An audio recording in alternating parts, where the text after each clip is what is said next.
In this Photoshop tutorial, we will learn how to separate the main object in the image from the background and save this main object as a transparent PNG. For what purposes do we use PNG files? What do we have with these transparent backgrounds? We will also look for answers to these questions. Let's get started.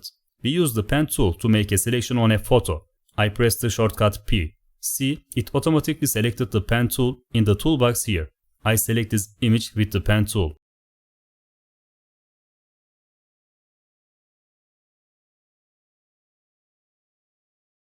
At this point, I right-click inside the selected area and select Make Selection from the options.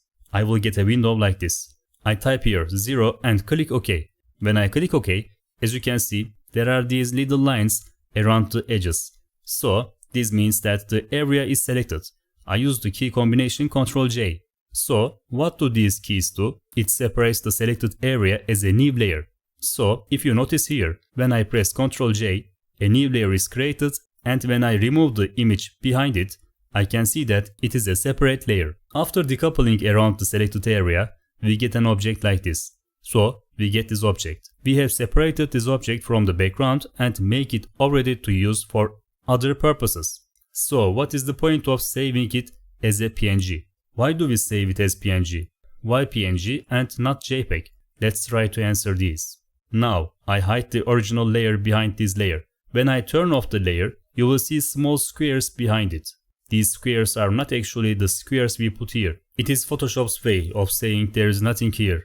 These are transparent areas. We have decoupaged this shape, we can use it anywhere else. We can even go a little bit more detailed and decoupage the areas here.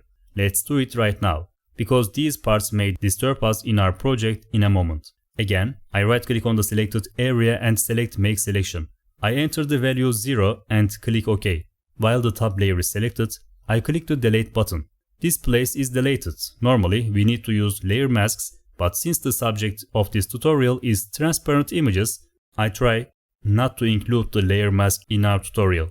Let's not go off topic, so that there is no confusion. I delete this place and I will do the same thing here.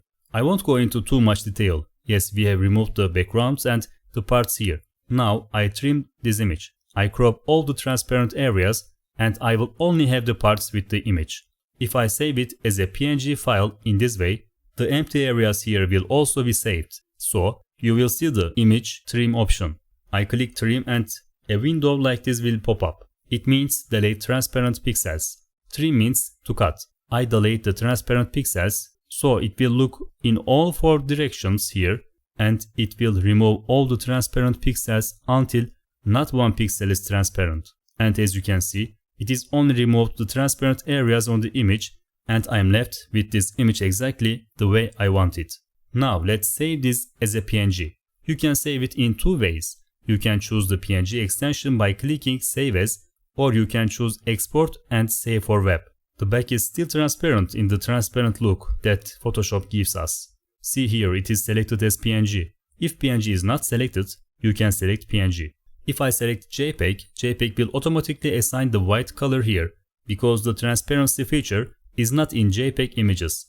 When you put this image somewhere else, you will see the white color here. We are already making PNG for it. I select PNG. There is a transparency value here. If I cancel this, there will be no transparency feature again. I need to activate the transparency feature here so that the image I save will be saved with transparent properties. I click the Save button and save this file anywhere on my computer. I named it Minibus. I save it again with Save. I saved the image. So why did I save this image as PNG, or how can we use PNG images we find on the internet? Why should we use PNG? Let's look at these two. I found such a raw photo from the internet and I will import the PNG file we just created to this raw photo. How do I do that?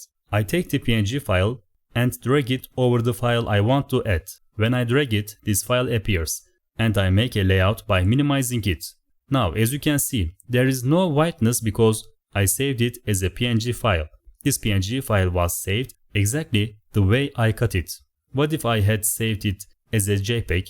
Let's save it as JPEG and see the exact example. Here I select the JPEG option. Click on the Save button, name it Minibus again, but this time it won't be PNG. Since it will be JPEG, there will be no file overlapping exporting. Minibus.jpg file is here. I open the image and drag the JPEG file here. As you can see, when saving this file as JPEG, we can't save the areas here as transparent, because JPEG formats don't support transparent areas. We can do this with PNG, not JPEG. Therefore, we can use a file we saved as PNG in this way because of its transparency properties. In fact, this image is the one that most clearly shows the difference between PNG and JPEG. I think this image summarizes everything clearly.